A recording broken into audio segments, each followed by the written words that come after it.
தலைமை தேர்தல் ஆணையர் ஞானேஷ்குமாரினுடைய பதவியை பறிக்க வேண்டும் என புதிதாக எம்பிக்கள் தீர்மானத்தை கொண்டு வந்திருக்கிறார்கள். இந்தியாவினுடைய நாடாளுமன்றத்தில் லோக்சபா மற்றும் ராஜ்யசபாவில் இதை கொண்டு வர்றதில் ராஜ்யசபாவில் முதல் முறையாக நகர்த்தியிருக்கிறார்கள். 9 விஷயங்களை பட்டியல் போட்டு ஏன் ஞானேஷ்குமார் இந்த பதவியில் தொடரக்கூடாது, இந்தியாவினுடைய தேர்தல் ஆணையத்திற்கு எவ்வளவு பெரிய இழுக்கை தேடிக்கொண்டு வந்திருக்கிறார் ஞானேஷ்குமார் என்கிற விஷயங்களை பட்டியலிட்டிருக்கிறார்கள்.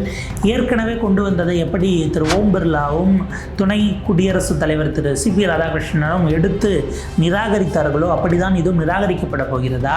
தொடர்ந்து இப்படியே நிராகரித்தால் என்ன ஆயுதம் எதிர்க்கட்சிகளிடம் இருக்கிறது? ஞானேஷ்குமார் இந்த சூழலில் அவரின் மீது குற்றச்சாட்டுகள் இருக்கும்போது, நம்பிக்கையின்மை இருக்கும் பொழுது 5 மாநில தேர்தலை நடத்துவது சரியாக இருக்குமா? விரிவாக அலசுகிறது இந்த செய்தி தொகுப்பு.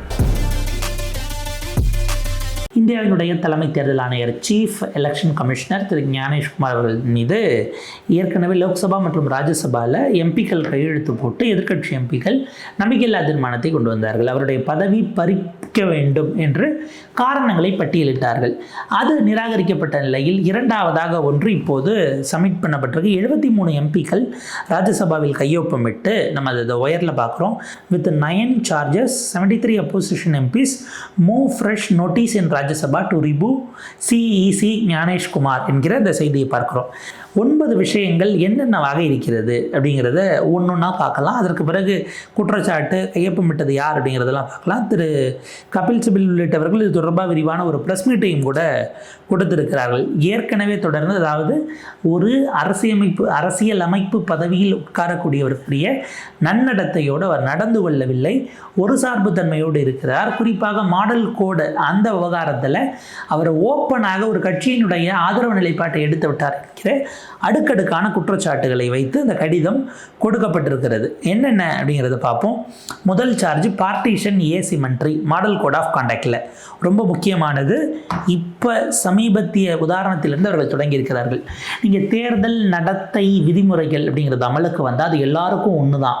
இரவு 10 மணினா 10 மணி, அதை மீறி 10:01 பேசினா முதலமைச்சராக இருந்தாலும் வழக்கு போடணும், எதிர்கட்சி தலைவராக இருந்தாலும் வழக்கு போடணும். அது அங்கீகரிக்கப்பட்ட கட்சி, அங்கீகரிக்கப்படாத கட்சி, தேசிய கட்சி, மாநில கட்சி, லெட்டர் பேடு கட்சி, இது எதுவும் கிடையாது. பர்மிஷன் கொடுத்துருக்குறோம், டைம் தாண்டிட்டீங்க, வழக்கு பதிவு செய்யப்படும் அப்படின்னா படும். இதுதான் இந்த சமத்தன்மை அப்படிங்கிறது. சிமெண்ட்ரி எல்லாரையும், அதாவது ஆட்சியில் உள்ளவங்க இல்லாதவங்கன்னு பார்க்காம ஒரு அந்த அளவுகோலை மையமாக வைத்து பார்ப்பது அப்படிங்கிற இடத்துல அதை நம்ம வைக்க வேண்டியிருக்கு. இதில் எங்கே சிக்கல் வருது, குழப்பம் வருதுன்னா, ஞானேஷ்குமார் இதை செய்யலை. என்ன உதாரணம்? இப்போ நடந்த ஏறத்தாழ ஒரு 10 நாள் கூட இருக்காது, அதுதான் உதாரணம். பிரதமர் மோடி அவர்கள் அந்த டீலிமிட்டேஷனுங்கிற மசோதாவை கேட்டால் மகளிர் இடஒதுக்கீடு மசோதாங்கிற பேரில் கொண்டு வந்தார் இல்லையா? அதை எதிர்க்கட்சிகள் முற்றுமுழுதாக எதிர்த்து நின்று தோற்கடித்தார்கள். 3/2 பங்கு பெரும்பான்மை இல்லாமல் மசோதா தோற்கடிக்கப்பட்டது. மோடி அரசு கொண்டு வந்த ஒரு மசோதா தோற்பது அப்படிங்கிறது அவருடைய இந்த 12 ஆண்டுகளை கடந்த ஆட்சி காலத்தில் நடந்த ஒரு முக்கியமான வரலாற்று நிகழ்வாக பார்க்க வேண்டியிருக்கு. இதற்கு பிறகு ஒரு 30 நிமிட வீடியோ பிரதமர் போட்டார் இல்லையா? அந்த வீடியோ எதில் வருது? பிரசார் பாரதிலையும் தூர்தர்ஷன்லையும் மத்திய அரசினுடைய நிறுவனங்களில் வருகிறது. அவர் நேரடியாக ஸ்டாலினுக்கு எதிராக பேசுகிறார், மம்தா பானர்ஜிக்கு எதிராக பேசுகிறார். 30 நிமிஷத்தில் ஏறத்தாழ 59 முறை காங்கிரஸ்ங்கிறாரு. 30 செகண்டுக்கு ஒரு வாட்டி காங்கிரஸ் காங்கிரஸ் காங்கிரஸ் அப்படிங்கிற லெவலுக்கு பிரதமருடைய அந்த குமுறல் அப்படிங்கிறது, அந்த உள்ள குமுறலை, ஒரு உள்ள கிடக்கையை அவர் வெளிப்படுத்தி இருக்கிறார். அந்த பேச்சு பிரதமராக வந்ததா அல்லது பாஜகவினுடைய தலைவராக வந்ததாங்கிறது தனி விவாதம். இதற்கு பிரதமரின் மீது அவருக்கு நீங்கள் சம்மன் கொடுக்கணும். ஏன் நீங்கள் பேசினீங்க, பயன்படுத்தியது தவறு என்று அவர் மீது நடவடிக்கை எடுக்க வேண்டும்னு கடிதம் கொடுக்கப்படுகிறது. கம்ப்ளைண்ட் போயிருக்கிறது. தேர்தல் ஆணையர்கள் ஆஃபீஸை பூட்டிட்டாங்களான்னு தெரியல, அந்த லெட்டரை கொண்டு போய் டெலிவர் பண்ணும்போது. அதனால தான் மெயில் போட்டது. மெயிலை ஓப்பன் பண்ணலையா அல்லது மெயிலை யாரோ ஹேக் பண்ணி டெலிட் பண்ணிட்டாங்களான்னு தெரியல. இப்போ வரைக்கும் தேர்தல் ஆணையம் விளக்கம் கேட்டு பிரதமர் மோடிக்கு ஒரு நோட்டீஸ் கூட அனுப்பலை, பாஜகவினுடைய மூத்த தலைவர் மோடிக்கு. அப்போ அனுப்ப முடியாமல் அது அப்படியே நிற்கிது. இன்னொரு பக்கம் கார்கே இங்கே பேசுகிறாரு. பேசினதை அவரே அதே பேஜில் திரும்ப விளக்குறாரு. பயங்கரவாதம் அப்படிங்கிற இடத்துக்கு அதை கொண்டு போய் பிரதமர் மோடியோடு பொறுத்துக்கிறார். பிறகு அந்த சித்தாந்தம் சமூக நீதிக்கு எதிரானது, அவங்க பேசக்கூடியது அந்த சாதியின் உட்கூறுகளை உள்ளடக்கிய பயங்கரவாதம் அப்படின்னு அவர் பேசுகிறார். இதற்கு கொந்தளிச்சாங்க பிறகு அவர் அந்த ப்ரெஸ் மீட்லேயே அடுத்த வரியே அதை சொல்கிறார். அது அர்த்தம் தப்பாக போயிடுமோங்கிறதுக்காக கார்கே அதே ப்ரெஸ் மீட்டில் விளக்குறார். சென்னையில் உட்காந்துக்கிட்டு உடனடியாக பிரதமரை பயங்கரவாதி என்பதா உங்கள் காங்கிரஸ் எப்பேற்பட்டவங்க தெரியுமா, நீங்கள் யார் யாரோடலாம் இது பண்ணீங்க தெரியுமா, உங்களுக்கு நாட்டு மேலே பக்தி இருக்கா, உங்களை தெரியாதா அப்படின்னு ஆரம்பித்து நம்முடைய மாண்புமிகு ஒன்றிய நிதியமைச்சர் நிர்மலா சீதாராமன் பாஜகவினுடைய மூத்த தலைவர் அவங்க தலைமையில் ஒரு எம்பிக்கள் குழு அமைச்சர்கள் குழு போய் தேர்தல் ஆணையத்தை சந்திச்சு உடனே அவருக்கு கடிதம் கம்ப்ளைண்ட்டு, அந்த கம்ப்ளைண்ட்டை வாங்கிட்டு உடனடியாக கார்கேவிடம் விளக்கம் கேட்டு அவருக்கு நோட்டீஸ் பிறக்கிறது. கார்கே அதுக்கு பதில் போட்டு அவங்க தரப்பில் நோட்டீஸை பதில் கொடுத்துட்டு அந்த பதிலை பொது வெளியில் போட்டாங்க. அவங்க கேட்கக்கூடியது அரசு நிறுவனத்தை தவறாக பயன்படுத்திய மோடியின் மீது நடவடிக்கை எடுக்கணும்னு நாங்கள் அனுப்பினோம், நீங்கள் விளக்கம் கேட்டு நோட்டீஸ் அனுப்பலை. இந்த பக்கம் அவர் பேசிட்டாருன்னு அவரின் மீது போய் குற்றச்சாட்டு வைக்கிறாங்க. உடனடியாக நோட்டீஸ் பிறகுதுன்னா வந்த வேகத்துக்கு பிறக்குதா இல்லை நீங்கள் சம்மன் ரெடி பண்ணிவிட்டு அவங்களை வர சொன்னீங்களாங்கிற மாதிரியிலான பொலிட்டிக்கல் சார்ஜஸை ஞானேஷ்குமாரின் மீது வைக்கிறார்கள். அப்போ மோடியின் மீது எந்த நடவடிக்கையும் எடுக்காது, நீங்கள் எப்படி இவரை கேட்பீங்கன்னு. ஆக்சுவலாக இதே மாதிரி ஒரு சம்பவம் 24 தேர்தலையும் நடந்தது. அப்போ இவங்க வேறு மாதிரி அதை திருப்பிட்டாங்க. என்னென்னா மோடி பேசினதுக்கு இந்த மாதிரி சிக்கலாச்சுன்னு அதுக்கு நட்டாக்க நோட்டீஸ் அனுப்பி விட்டுட்டாங்க. என்னங்க அப்படின்னா, இல்லை ராகுல் காந்தி பேசுனதுக்கு கம்ப்ளைண்ட் வச்சு நாங்கள் அதுக்கு கார்கேக்கு அனுப்பினோம், அதே மாதிரி மோடிக்கு பதிலாக நாங்கள் நட்டாக்கு அனுப்பிக்கிறோங்கிற மாதிரி 24 தேர்தல் அதுக்கப்புறம் நடந்த ஏதோ ஒரு மாநில தேர்தலில் அந்த வேலையை பார்த்தாங்க. கேட்டால் நாங்கள் அந்த கட்சியின் சார்பில் தலைவர்கிட்ட விளக்கம் கேட்குறோம்லாம் ஒரு விதமாக செஞ்சாங்க. அப்போ மோடியின் பேருக்கு நேரடியாக நோட்டீஸ் அனுப்பினோம்னா நம்ம பதவியில் தொடர முடியாது என்கிற நிலை இருக்கிறதா என்பது தான் கேள்வி. அந்த அச்சம் இருக்கிற வரை அவங்க அப்படி தான் இருப்பாங்களா அப்படிங்கிறது எதிர்கட்சிகளுடைய வினாவாக இருக்கிறது. ரெண்டாவது கேள்வி, partisan and public denunciation of recognised political party மிக முக்கியமானது. திரிணாமுல் காங்கிரஸ் வந்து சந்தித்தாங்க, நாங்கள் அவங்கள சந்தித்தோம், அவங்க என்கிட்ட நேரடியாக அதெல்லாம் பேசினாங்க, நாங்கள் பதிலுக்கு இதெல்லாம் செய்கிறோம்னு சொல்லி அனுப்பினோம்னு அதில் ஒரு எல்எல் துணியோட ஒரு ட்ரோல் பண்ணக்கூடிய விதத்தில் பாஜகவினுடைய ஐடி விங்கில் சமயத்தில் எதிர்கட்சிகளை ட்ரோல் பண்ணால் நம்மளால் புரிஞ்சிக்க முடியுது. அஃபிஷியல் ஹேண்டில் தேர்தல் ஆணையத்தினுடைய அஃபிஷியல் ஹேண்டில் பொதுமக்களிடம் நக்கல் நையாண்டி கலந்ததாக ஆமாம்மா என்கிட்ட வந்தாங்க, தேர்தலை நியாயமாக நடத்தணும்னு அவங்க கேட்டுக்கிட்டாங்க. இந்த டோன் இருக்கு இல்லையா, அந்த டோன் அப்பயே பிரச்சனைக்குள்ளானது. ஈஸியாக ஸ்ட்ரைட் டாக், நாங்கள் நேராக பேசிட்டோம், இந்த முறை மக்கள் அச்சப்பட வேண்டாம், வன்முறை இருக்காது, யாரும் எலெக்ஷனுக்குள்ளே உள்ளே வர முடியாது, பிரச்சனையை கோல்முட்டி விட முடியாது, ரைடு இருக்காது, பூத்தை கைப்பற்றுறது, இது எதுவுமே இல்லாமல் நாங்கள் செஞ்சு காட்டுறோம் அப்படின்னு நேரடியாக நாங்கள் அந்த கட்சிகிட்டே சொல்லிட்டோம் என்பதாக அது இருந்தது. இது ரொம்ப ரொம்ப பிரச்சனைக்குரியதாக. ஏன் பாஜகவில் இருந்த ஆட்கள் வந்து நீங்கள் பார்த்து நேரடியாக வந்தாங்க, கேட்டாங்க, நான் அதெல்லாம் கட்டாயம் எனக்கு எங்களை மீறி நடக்காதுன்னு சொல்லிட்டேன்னு போட்டிருக்கலாம்ல, உங்கள்கிட்ட டெலிகேஷன் வரலையா என்கிற கேள்வியை எதிர்கட்சிகள் எழுப்புகிறார்கள். மூன்றாவது குற்றச்சாட்டு, பாஜகவினுடைய சீலை எலெக்ஷன் கமிஷன் டாக்குமெண்ட்டில் வச்சு குறிப்பாக கேரளாவில் எப்படி நீங்கள் அனுப்ப முடியும், அதை கேட்டால் அட்மினிஸ்ட்ரேட்டிவ் நிர்வாக கோளாறு குளறுபடின்னு இப்படி சொல்ல முடியும். அது ரொம்ப முக்கியமானது. செய்ய வேண்டியது செய்யக்கூடாதது அப்படின்லாம் கட்சிகளுக்கான அந்த அட்வைசரி கைட்லைன்ஸுக்கு முன்னாடி போடப்பட்ட ஒரு ஜிஓவை ஜிஓ கூட இல்லை, சர்க்குலராக எலெக்ஷன் கமிஷன் அனுப்பியிருக்கக்கூடிய சர்க்குலரை, அஃபிஷியல் சர்க்குலரை திரும்ப எடுத்து எல்லா கட்சிகளுக்கும் அனுப்புகிறாங்க. அதில் பிஜேபி கேரளான அவங்களுடைய சீலோட அந்த டாக்குமெண்ட் இருந்தது. அது குறித்து நம்மளும் கூட விரிவாக ஒரு காணொலி பேசியிருந்தோம்.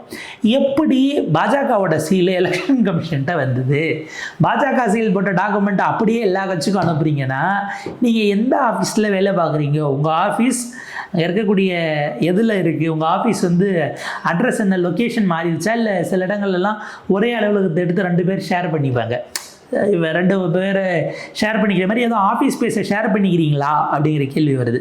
நான்காவது, எலெக்ஷன் கமிஷனர் திரிணாமுல் கட்சியை சார்ந்தவர்கள் போகும்போது அவர்களிடம் தரக்குறைவாக நடந்து கொண்டார்கள், வெளியில் கெட் அவுட் அப்படின்னு சொல்லி பேசியிருக்கிறாங்க.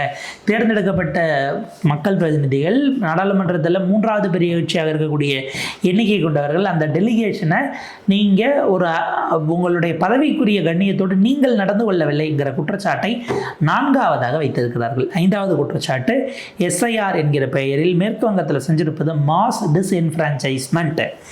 இருந்தவர்களை கொத்து கொத்தாக அவர்களுடைய வாக்குகளை நீக்கி அவர்களை வாக்கற்றவர்களாக மாற்றி 91 லட்சம் வாக்காளர்களை தூக்கியிருப்பது அப்படிங்கிறதும் 34 லட்சம் பேரை கம்ப்ளீட்டாக அவங்களுக்கு நெருக்கடி ஏற்படுத்தி இருப்பதுங்கிறது ஏற்கத்தக்கது அல்ல அப்படின்னுட்டு எஸ்ஐஆருக்கு மேலே இருக்கக்கூடிய நோக்கம் அதை கேள்வி எழுப்பி அவரின் மீதான சார்ஜாக 5வதாக எஸ்ஐஆரை அவங்க ஃப்ரேம் பண்ணுறாங்க. 6வது சார்ஜ் அப்படிங்கிறது wilful non action upon specific and documented complaints on official partisanship referring to non action on complaints by TMC against appointment of Surajit Roy as returning officer in Bhawanipur constituency where Chief Minister Mamata Banerjee is contesting against her, challenging Suvendu Adhikari.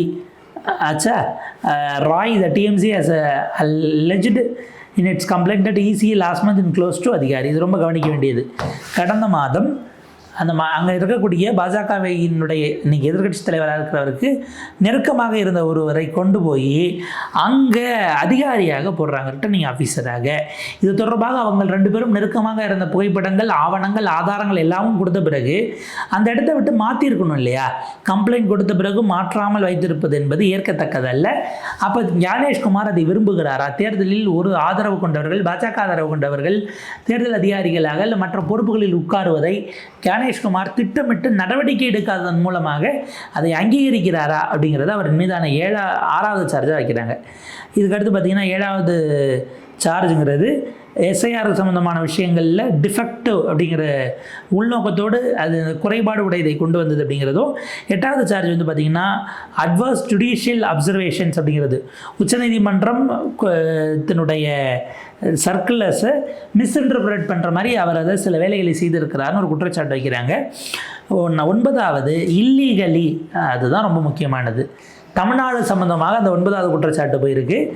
சட்டவிரோதமாக இல்லாத அதிகாரத்தை கையில் எடுத்துக்கொண்டு அதிகாரிகளை நேரடியாக அவர்கள் transfer போடப்பட்டிருக்கிறார்கள் என்பதை 9வது குற்றச்சாட்டாக வைத்து இந்த குற்றப்பத்திரிகை அப்படிங்கிறது, அதாவது அவரின் மீதான பதவி பறிப்பு தீர்மானம் அல்லது நம்பிக்கையில்லா தீர்மானம் இது கொண்டு வரப்பட்டிருக்கிறது. ஃப்ரெஷ் நோட்டீஸ் அப்படிங்கிறது கொண்டு வரப்பட்டு கொடுக்கப்பட்டிருக்கிறதுன்னு தான் பார்க்கணும். இதுக்கு முன்னாடி 63 பேர் கையெழுத்து போட்டிருந்தாங்க. லோக்சபாவில் 130 பேர் கையெழுத்து போட்டு அதை கொண்டு வரப்பட்டது. இப்போ அதில் 10 எம்பிக்கள் கூடி 73ஆக அதை கொண்டு வந்திருக்கிறார்கள். அதன் அடிப்படையில் chief election commission and other election commissions appointment condition and service and term of office act 2023 படி இவங்களை வந்து ஜட்ஜை போல தான் ரிமூவ் பண்ணணும். ஒரு உச்சநீதிமன்ற நீதிபதியை எப்படி நீங்கள் பதவியிலிருந்து நீக்குவதற்கு கொண்டு வருவீங்களோ அதே மாதிரி தான் இந்த ப்ரொசீஜர் இருக்கணும் என்று சொல்லப்பட்டதன் விளைவாக இன்றைக்கு இந்த இம்பீச்மெண்ட் அப்படிங்கிறது மூவ் பண்ணுவதற்கான வேலைகளை தொடங்கி இருக்கிறார்கள். இம்பீச்மெண்ட் நோட்டீஷன் கொடுத்து எதர் ஏதாவது ஒரு ஹவுஸில் லோக்சபாவில் ராஜ்யசபாவில் கொடுக்கலாம். லோக்சபானா 100 பேர் கையெழுத்து போடணும், ராஜ்யசபானா 50 பேர் கையெழுத்து போடணும். ஸ்பீக்கர் அதை அட்மிட் பண்ணலாமா கூடாதாங்கிறத போடுவாங்க. போட்ட பிறகு அதற்காக ஒரு குழு அமைக்கப்படும். அந்த குழு விரிவான விசாரணை நடத்தும். அந்த விசாரணைக்கு பிறகு விசாரணை அறிக்கை வைக்கப்படும். அறிக்கை விவாதிக்கப்பட்டு அதன் மீது வாக்கெடுப்பு எடுக்கப்படும்.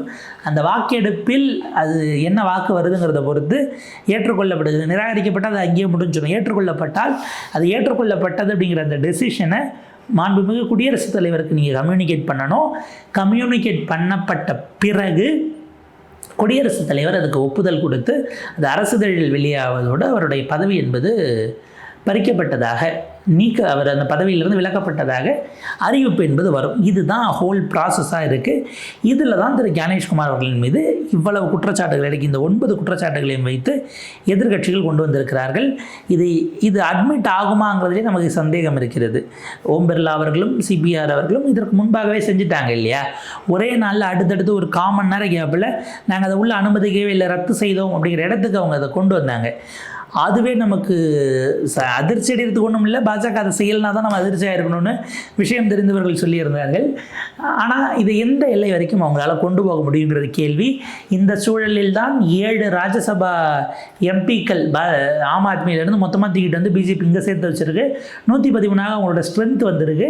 அதை அங்கீகரித்திருக்கிறார் அங்கே இருக்கக்கூடிய சபாநாயகர், அவைத்தலைவர், சபாநாயகர் கூட இல்லை, அவைத்தலைவரும் துணை குடியரசுத் தலைவருமாகிய திரு CPR அவர்கள் அதை அங்கீகரித்து அந்த எண்ணிக்கையும் அதிகாரப்பூர்வமாக வந்ததையும் பார்க்க முடியுது.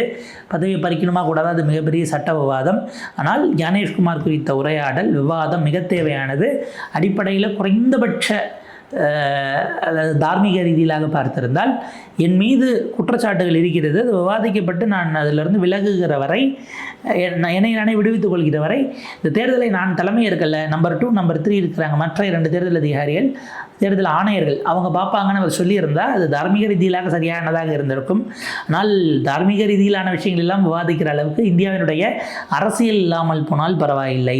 அரசியல் பதவியில் இருக்கிறவர்கள் இல்லாமல் போகிறார்கள் என்பது உள்ளபடியே இந்திய ஜனநாயகத்திற்கு ஒரு மிகப்பெரிய அதன் மீதான ஒரு தாக்குதலாகத்தான் நாம் பார்க்க வேண்டியிருக்கிறது. பார்ப்போம் இது எப்படி போகுது, என்னவா மாறுதுங்கிறத பொறுத்து இருந்து பார்ப்போம்.